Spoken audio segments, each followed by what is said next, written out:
So, have you ever walked through a house and wondered, well, which defects here is the seller supposed to inform us of or disclose to us, and which do they not have to?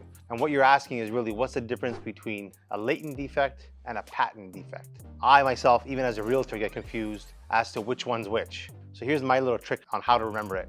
A latent defect is a defect that you're most likely going to notice later, whereas a patent defect is an obvious defect like a broken window, a crack in the marble countertop, something that anyone walking through the home would notice. So for example, if there's a leak in the roof and maybe that leak only happens in the winter or the spring when things are thawing out, in the summertime it's dry and it's not really noticeable, that is something they would have to disclose if they knew.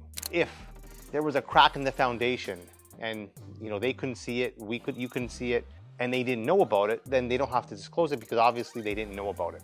So when you're walking through a home, remember the obvious ones, which are patent defects, are the ones that no one has to disclose to you. You're kind of seeing it as you go through. It's buyer beware.